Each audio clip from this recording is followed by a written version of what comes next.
Ya pemirsa, tentunya bulan puasa ini tidak menjadi salah satu alasan untuk kita tidak menjaga kesehatan dan tetap memperhatikan nutrisi gizi. Dan untuk membahas lebih dalam seperti apa menjaga asupan gizi selama bulan suci Ramadan, saat ini kita telah terhubung bersama dengan Ibu Yanita, ini selaku ahli gizi yang juga merupakan Ketua Asosiasi Dietitian Indonesia Sumatera Selatan melalui sambungan virtual. Halo, Assalamualaikum, selamat siang Ibu Yanita. Waalaikumsalam, selamat siang juga Mas Firza. Baik, sebelumnya terima kasih ya Ibu sudah bergabung di Liputan Metropolis Siang. Ibu, tentunya di tengah bulan puasa yang bisa kadang-kadang cuaca tidak menentu, kadang hujan, kadang panas begitu. Kita tentunya ingin mengedukasi dan memberikan sosialisasi kepada publik ya. Di awal perbincangan ini saya pengen Ibu bisa meng-highlights dan juga memberikan informasi. Kira-kira untuk ketika kita di bulan suci Ramadan ini untuk menjaga asupan gizi kita yang agar tetap seimbang begitu Ibu, seperti apa harusnya? Oke, terima kasih Mas Firza. Kalau kita bulan puasa, namanya puasa artinya menahan ya. Menahan itu dari segala macam makanan dan minuman sampai selama 13 jam, rata-rata 13 jam. Nah, artinya tubuh kita itu melakukan detoksifikasi. Nah, ini artinya perlu kita atur makanan kita selama kita menghadapi bulan puasa Ramadan.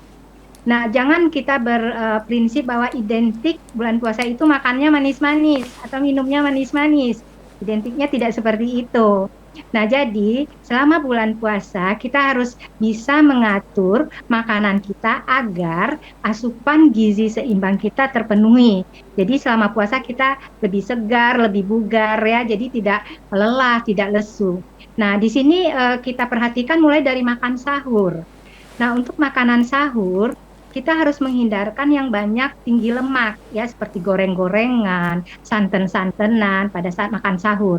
Nah, kalau bisa makanan sahur itu dalam berupa misalnya dalam bentuk sop hangat, jadi ada cairannya ya. Kemudian di sini juga kita ada sayurannya, serat. Nah, ini yang kita utamakan di dalam saat bulan puasa, terpenuhinya cairan dan serat. Baik, Ibu. Kenapa serat? Ditahan Ya, dulu, Ibu Yanita. Saya garis bawahi tadi kata Ibu kan harusnya kita selama bulan suci Ramadan ini menjaga asupan gizi ini dengan cara memperbanyak serat begitu ya. Dengan cara memperbanyak konsumsi serat dan cairan. Nah, tadi Ibu juga banyak yang bisa saya bedah sebenarnya dari penjelasan Ibu di awal tadi. Saya ingin satu-satu kita coba breakdown ya. Tadi Ibu mengatakan bahwa sebenarnya ada istilah berbukalah dengan yang manis-manis. Sebenarnya itu tidak sepenuhnya benar kata Ibu tadi. Tidak seharusnya kita mengkonsumsi kebanyakan yang manis-manis juga begitu. Nah, seharusnya tadi Ibu mengatakan dari kita nanti ke sahur. Mungkin saya ingin mencoba dari untuk secara menyeluruh Ibu, untuk selama bulan suci Ramadan tadi, cairan dan serat yang Ibu maksud itu apakah hanya bersumber dari sayur dan buah saja atau seperti apa? Oh ya, jadi kalau kita dalam prinsipnya itu serat dan cairan terpenuhi. Kalau cairan itu artinya kita mengkonsumsi air itu paling kurang 8 gelas sehari, mulai dari sahur sampai kita nanti berbuka puasa. Nah, untuk serat ini dari dari sayuran dan buah.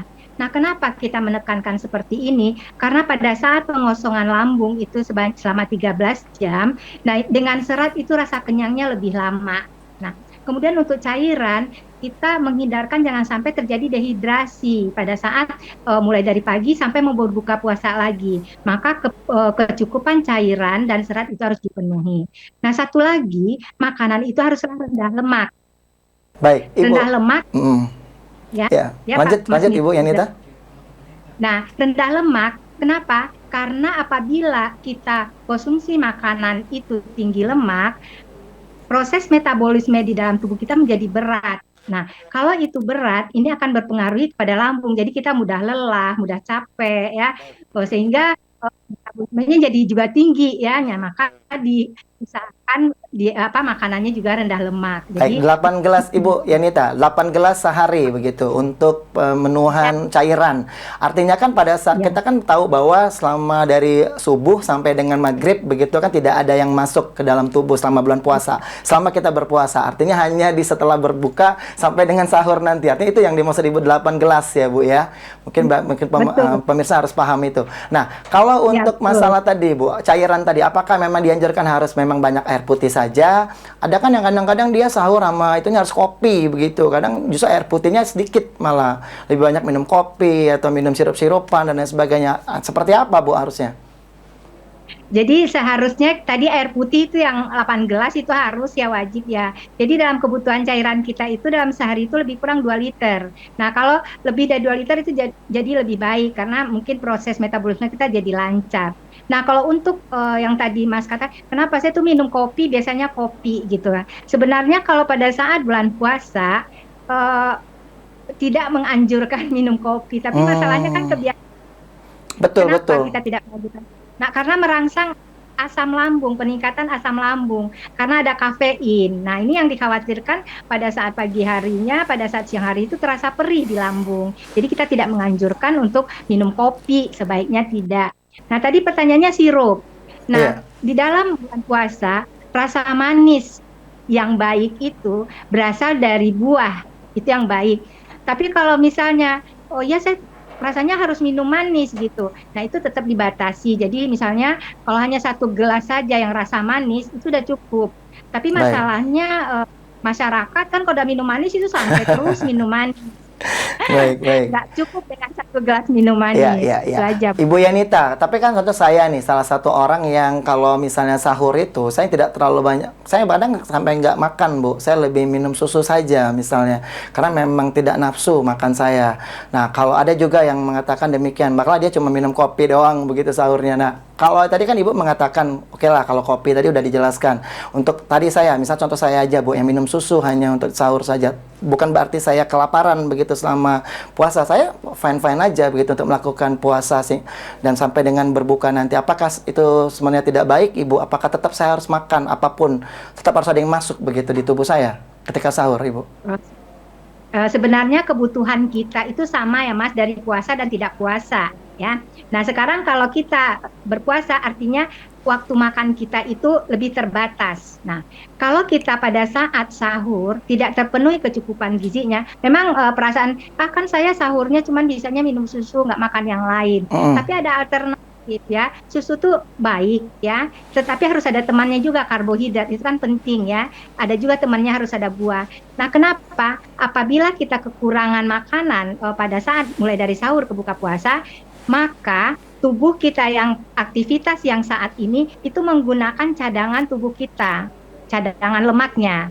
Nah, ini sebenarnya yang terjadi kalau orang puasa itu akan turun berat badannya sampai misalnya 3 kilo, ada yang 2 kilo, Iya, karena asupannya pada saat puasa itu tidak terpenuhi. Jadi tinggal iya. pilih kalau memang mau Makanya menurunkan berat badan, jadi secara tidak kurangi langsung kayak makan. diet gitu Bu ya, diet tanpa secara tidak langsung begitu ya. Ya, Ibu, kurangin. ya tapi kan banyak juga Bu yang mungkin kayak saya contoh saya lagi Bu ya. Saya ngambil contohnya saya, kan saya tidak makan sahur itu karena saya di tengah malamnya udah makan berat Ibu. Saya biasanya habis maghrib makan sedikit gitu, habis tarawih saya makan lagi. Nah, nanti tengah malam saya makan berat begitu. Nah, makanya ketika sahur saya tidak terlalu banyak makan. Apakah juga artinya tetap terpenuhi Bu bangunan gizi untuk seseorang yang seperti itu? Oh, bisa terpenuhi Mas. Jadi kan dia buka puasa sudah lengkap nih makan ya. Nanti Betul. kan sholat tarawih ya. Terus pulang sholat tarawih ada lagi makanan yang dikonsumsi, ya Iya, enggak? Nah, artinya ada makanan berat ya berarti ya. betul. Jadi ada makan sahur, buka puasa berat, kemudian makan pulang tarawih juga nanti berat. Nah, sisanya nanti Mas minum susu ya. Iya. Ya boleh-boleh aja, tapi mungkin di sini kurangnya adalah serat. Baik. Ya, intinya Ya, kurang selama seratnya terpenuhi, aman-aman saja begitu ya. Untuk waktunya ya. kapan tidak ada masalah ya. Baik, Ibu Ya. Yanita, kalau kita tadi mengatakan buah tadi, yang salah satu yang sayur juga, mungkin ada spesifik Bu, buah dan sayur apa yang paling dianjurkan selama bulan suci Ramadan ini, Bu? Oke, kalau kita berusaha untuk sayur yang tinggi serat itu seperti bayam, seperti kangkung ya, seperti bisa juga wortel ya, bisa juga labu siam, bisa juga ya kalau misalnya yang suka terong, pokoknya sayuran-sayuran yang memang banyak vitaminnya yang akan membantu proses metabolisme. Nah, kalau untuk buah pada bulan puasa, ini yang buah yang kandungan airnya agak lebih lebih banyak seperti semangka, melon, kemudian pepaya, kemudian itu yang buah-buah yang kandungan airnya tinggi. Tapi ya tidak menutup kemungkinan boleh pisang, boleh apel, ya boleh Oke. eh, kiwi ya, ininya lah. Mungkin yang tidak Tapi dianjurkan, mungkin durian ya, tidak dianjurkan ya. ya durian, seperti Ya, durian ya. ya. Mungkin nanas ya Pak ya, karena Hindari ya. nanas itu juga dihindari karena nanti pada saat pengosongan lambung itu bisa juga mengganggu mengganggu keadaan lambungnya, apalagi yang memang mempunyai penyakit gastritis ya. Baik, baik. Nah, sekalian Bu, selain buah dan sayur itu dalam posisi memasukkan ke dalam tubuh ya. Kalau untuk di luar tubuh kita, apakah memang olahraga apa yang memang harusnya dilakukan untuk agar tetap kita bugar dan sehat seperti apa, Ibu? Jadi bulan puasa itu tidak seharusnya menghambat aktivitas ya. Jadi aktivitas kita itu tetap kita lakukan. Nah, olahraga itu perlu ya. Jadi jangan kita pikir bulan puasa nggak boleh olahraga, enggak. Jadi mungkin pada pagi hari itu bisa jogging atau jalan gitu ya. Nah, ada juga yang melakukannya juga sore, tergantung dari kondisi dan keadaan tubuh kita ya. Yang baiknya Jadi kalau apa, Bu? Pagi atau sore, Bu? kalau sebaiknya pagi, Oh, karena sore pagi. kita udah lelah menunggu buka Nggak ada yang puasa. bilang Jadi enak sore gitu, karena habis sore, habis capek-capek ada, langsung buka katanya. ya ada yang bertanya Iya. seperti itu. Maksudnya Gimana, Bu? sore. Jadi kalau menurut saya sebaiknya pagi hari. Kalau pada sore hari itu semuanya sudah metabolisme kita sudah berat bekerja sehingga pada saat kita buka puasa itu jadi kalap. Baik, itu ya yang dikhawatirkan ya. Masalahnya ada yang Kalap. takut, Bu, kalau pagi nanti kecapean, ujung-ujungnya batal puasa nanti. Kan baru kita kan jam Iya, setengah lima kan Pak Mas ya imsaknya. baik. Jadi lah kalau jam 7 olahraga ya nggak jadi masalah. Iya, terkait Itu makan berat buat tadi, Bu. kita. Sebenarnya kalau makan berat itu kan ada yang ngomong sampai kayak kalap gitu ya, Bu, ya. Habis buka puasa tuh kalap, semua mau dimakan begitu. Nah, harusnya seperti apa, Bu? Apakah memang benar kata saya tadi harusnya diimbangi, ada bertahap begitu, tidak langsung habis maghrib langsung dihabiskan semua atau bagaimana? Ya, jadi kita itu pada saat mau berbuka puasa menghindarkan makanan besar. Kenapa? Karena lambung kita dalam keadaan kosong. Jadi jangan disuruh dia kerja berat dulu. Nah, jadi kita misalnya beduk berbunyi, mungkin kita bisa minum air putih dulu. Ya, setelah minum air putih kita bisa makan buah atau kurma 3 biji atau kita makan semangka atau melon itu buah. Oke, Baik. lambung kita sudah adaptasi dengan makanan yang awal. Nah, dia untuk siap bekerja. Nah, mungkin kita sholat dulu atau gimana jeda. Nah, baru kita makan besar. Maksudnya makan besar tuh ya nasi dan lengkap-lengkapnya gitu. Nah, Ya, itu sudah cukup dulu Pak, Mas, untuk kebutuhan pada saat dia buka puasa. Nah, baik. kalau misalnya dilanjutkan lagi, itu setelah kadangkala pas buka puasa itu hidangannya banyak ya.